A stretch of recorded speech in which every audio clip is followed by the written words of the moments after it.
नमस्कार दोस्तों, स्वागत है आपका बजरंग न्यूज पर। चलिए जानते हैं आज की देश और दुनिया की 25 सिलेक्टेड काम की और महत्वपूर्ण बड़ी खबरों को सिर्फ 15 मिनट में। पर अभी तक आपने इस वीडियो को लाइक नहीं किया तो लाइक कर दीजिए और चैनल पर नए हैं तो सब्सक्राइब कर लें।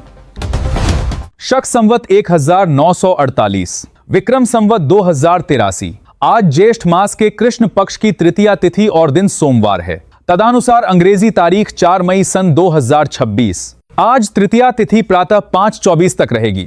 उसके बाद चतुर्थी तिथि प्रारंभ हो जाएगी। शेयर बाजार में इस हफ्ते भारी उठापटक देखने को मिल सकती है। निवेशकों की नजर 3 मुख्य कारकों पर टिकी है: बंगाल चुनाव के नतीजे, अंतर्राष्ट्रीय स्तर पर कच्चे तेल की बढ़ती कीमतें और ग्लोबल मार्केट के संकेत। जानकारों का मानना है कि चुनाव परिणाम राजनीतिक स्थिरता का संकेत देंगे, वहीं तेल के दाम महंगाई की दिशा तय करेंगे। इन 3 मोर्चों पर आने वाली खबरें ही तय करेंगी कि बाजार में तेजी आएगी या बिकवाली का दौर शुरू होगा। मध्य प्रदेश के बड़वाह में डिजिटल जनगणना अभियान का औपचारिक आगाज हो गया है।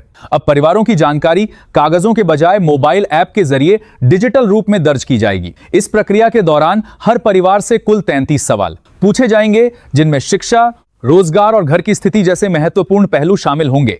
प्रशासन ने स्थानीय लोगों से अपील की है कि वे सटीक जानकारी साझा करें ताकि सरकारी योजनाओं का खाका बेहतर तरीके से तैयार हो सके। उत्तर प्रदेश में शुरू हो रही जनगणना में इस बार सवालों की सूची काफी विस्तृत है। अधिकारियों द्वारा आपसे पूछा जाएगा कि आपके पास साइकिल है या बाइक, घर में इंटरनेट कनेक्शन है या नहीं, रेडियो, टीवी और कार जैसी सुविधाओं की जानकारी भी देनी होगी। इसके अलावा घर के निर्माण की सामग्री और पीने के पानी के स्रोत जैसे डेटा भी जुटाए जाएंगे। यह डेटा राज्य की आर्थिक स्थिति का आकलन करने में अहम भूमिका निभाएगा। कमर्शियल गैस सिलेंडर की कीमतों में हुई हालिया बढ़ोतरी के खिलाफ विरोध के स्वर तेज हो गए हैं। जौनपुर व्यापार मंडल ने इस फैसले की कड़ी निंदा करते हुए सरकार से सब्सिडी की मांग की है। व्यापारियों का कहना है कि पहले से ही महंगाई की मार झेल रहे होटल और रेस्टोरेंट कारोबारियों के लिए यह बोझ उठाना मुश्किल होगा। व्यापार मंडल ने चेतावनी दी है कि यदि दाम कम नहीं किए गए तो खाने पीने की चीजों के दाम बढ़ाने के अलावा कोई रास्ता नहीं बचेगा। मौसम विभाग ने उत्तर प्रदेश और दिल्ली के लिए अगले 5 दिनों का विशेष अलर्ट जारी किया है। यूपी के अधिकांश जिलों में तेज आंधी और बिजली कड़कने के साथ मध्यम से भारी बारिश की संभावना जताई गई है। दिल्ली एनसीआर में भी धूल भरी हवाओं के साथ बारिश होने से तापमान में गिरावट आएगी। इस मौसमी बदलाव से लोगों को गर्मी से राहत तो मिलेगी, लेकिन आंधी और आसमानी बिजली से बचाव के लिए प्रशासन ने सावधानी बरतने की सलाह दी है। विदई ने आधार सेवाओं को और अधिक सुलभ बनाने के लिए एक बड़ा बदलाव किया है। अब कई आधार संबंधी कार्यों के लिए रजिस्टर्ड मोबाइल नंबर पर आने वाले ओटीपी की अनिवार्यता खत्म कर दी गई है। अब आप बिना रजिस्टर्ड नंबर के भी पीवीसी कार्ड ऑर्डर कर सकते हैं या कुछ अन्य नॉन सेंसिटिव अपडेट्स करवा सकते हैं। इस नई सुविधा से उन करोड़ों लोगों को फायदा होगा जिनका पुराना मोबाइल नंबर बंद हो चुका है या आधार से लिंक नहीं है।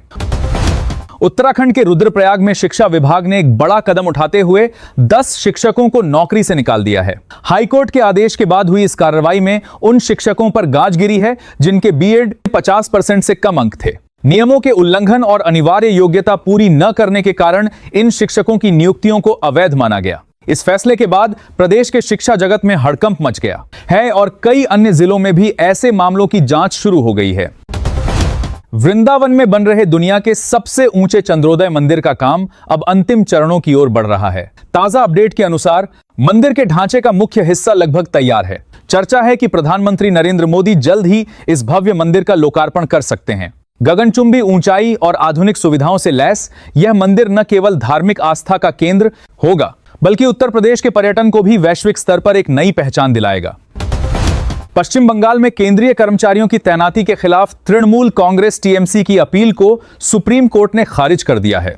अदालत ने स्पष्ट रूप से कहा कि चुनाव के दौरान सुरक्षा और कर्मचारियों की तैनाती का पूरा अधिकार चुनाव आयोग के पास है। कोर्ट ने इसमें हस्तक्षेप करने से इनकार करते हुए कहा कि निष्पक्ष चुनाव सुनिश्चित करना आयोग की जिम्मेदारी है और इसके लिए किसी अलग आदेश की जरूरत नहीं है। इस फैसले को चुनाव आयोग की बड़ी जीत माना जा रहा है।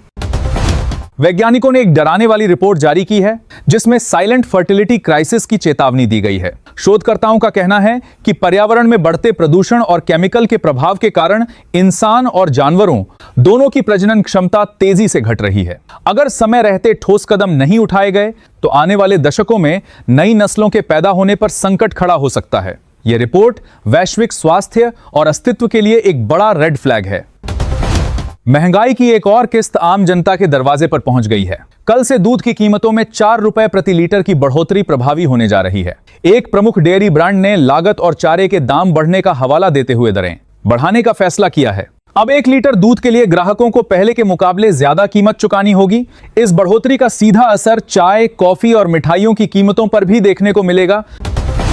केंद्र सरकार ने एलपीजी कनेक्शन को लेकर नए नियम जारी किए हैं। नए दिशा निर्देशों के अनुसार उपभोक्ताओं को अब अपने कनेक्शन की केवाईसी प्रक्रिया को जल्द से जल्द पूरा करना होगा। ऐसा न करने पर गैस सब्सिडी रुक सकती है या कनेक्शन ब्लॉक हो सकता है। सरकार का उद्देश्य फर्जी कनेक्शनों की पहचान करना और डायरेक्ट बेनिफिट ट्रांसफर डीबीटी के जरिए सही लाभार्थियों तक पैसा पहुंचाना है। आप इसे अपनी गैस एजेंसी पर जाकर तुरंत अपडेट करवा सकते हैं। Delhi metro rail corporation DMRC अब दिल्ली के कोने कोने तक पहुंचने की तैयारी में है। सरकार ने 204 करोड़ रुपए की लागत वाले 7 नए मेट्रो कॉरिडोर को अंतिम मंजूरी दे दी है। इसके लिए मेट्रो कॉरिडोर को Delhi metro rail corporation project के पूरा होने से बाहरी दिल्ली और ग्रामीण इलाकों की कनेक्टिविटी शहरी केंद्रों से सीधी हो जाएगी। यह विस्तार न केवल सार्वजनिक परिवहन को मजबूत करेगा, बल्कि सड़कों पर ट्रैफिक और प्रदूषण को कम करने में भी मील का पत्थर साबित होगा। भारत सरकार ने आपदा प्रबंधन की दिशा में एक बड़ी उपलब्धि हासिल करते हुए स्वदेशी इमरजेंसी अलर्ट सिस्टम लॉन्च किया है। अब बाढ़, भूकंप या चक्रवात जैसी प्राकृतिक आपदाओं के आने से पहले ही आपके फोन पर एक चेतावनी संदेश और सायरन सुनाई देगा। यह सिस्टम पूरी तरह से भारत में विकसित किया गया है और इसे बिना इंटरनेट के भी संचालित किया जा सकता है। इसका मुख्य उद्देश्य समय रहते लोगों को सुरक्षित स्थान पर पहुंचाना और जानमाल के नुकसान को कम करना है। मिडिल ईस्ट में तनाव चरम पर है। सूत्रों के हवाले से खबर है कि ईरान पर संभावित हमले की तैयारी पूरी कर ली गई है और अब केवल अमेरिकी राष्ट्रपति डोनाल्ड ट्रंप के अंतिम आदेश का इंतजार है। इस हमले के प्लान में 3 मुख्य पॉइंट्स शामिल हैं: ईरान के परमाणु केंद्रों को निशाना बनाना, तेल रिफाइनरियों को ध्वस्त करना और सैन्य ठिकानों को पंगु बनाना। अगर यह आदेश दिया जाता है तो पूरी दुनिया की अर्थव्यवस्था और सुरक्षा व्यवस्था पर इसके गंभीर परिणाम हो सकते हैं। जबलपुर में हुए हालिया हादसे के बाद मध्य प्रदेश पर्यटन निगम के एक अधिकारी के बयान ने आग में घी डालने का काम किया है। अधिकारी ने कथित तौर पर कहा कि पर्यटकों के लिए लाइफ जैकेट पहनना हमेशा जरूरी नहीं है, जिस पर अब बड़ा विवाद खड़ा हो गया है। स्थानीय लोगों और पीड़ित परिवारों ने इस बयान को गैर जिम्मेदाराना बताते हुए अधिकारी के खिलाफ कार्रवाई की मांग की है। सरकार ने इस मामले में उच्च स्तरीय जांच के आदेश दे दिए हैं। ईरान द्वारा पेश किए गए 14 सूत्रीय शांति मिशन को अमेरिकी राष्ट्रपति डोनाल्ड ट्रंप ने सिरे से खारिज कर दिया है। ट्रंप ने अपने बयान में कहा कि उन्हें नहीं लगता कि यह प्रस्ताव किसी भी तरह से स्वीकार्य है। अमेरिका का मानना है कि ईरान की शर्तें केवल वक्त बिताने की कोशिश हैं और वे अपनी परमाणु महत्वाकांक्षाओं से पीछे नहीं हटे हैं। इस इनकार के बाद दोनों देशों के बीच कूटनीतिक रास्ते लगभग बंद होते नजर आ रहे हैं। ईरानी तेल पर लगे अमेरिकी प्रतिबंधों को चीन ने खुलेआम चुनौती दी है। बीजिंग ने वॉशिंगटन के आदेशों को ठुकराते हुए अपनी 5 प्रमुख रिफाइनरियों को ईरान से तेल आयात जारी रखने का निर्देश दिया है। चीन का तर्क है कि उसकी ऊर्जा सुरक्षा सर्वोपरि है और वह किसी भी देश के एकतरफा प्रतिबंधों को नहीं मानता। चीन के इस कदम से अमेरिका और चीन के बीच व्यापारिक युद्ध के नए मोर्चे खुलने की संभावना प्रबल हो गई है। दिल्ली की सड़कों पर ट्रैफिक नियमों का उल्लंघन करने वालों के लिए बुरी खबर है। दिल्ली सरकार ने चालान को लेकर नए और सख्त नियम लागू कर दिए हैं। अब अगर कोई वाहन चालक 1 साल के भीतर 5 बार से ज्यादा ट्रैफिक नियमों का उल्लंघन करता पाया गया तो उसका लाइसेंस और वाहन का रजिस्ट्रेशन रद्द करने जैसी कड़ी कार्रवाई की जाएगी। प्रशासन का कहना है कि बार बार नियम तोड़ने वालों पर लगाम कसने के लिए यह बड़ा एक्शन बेहद जरूरी था।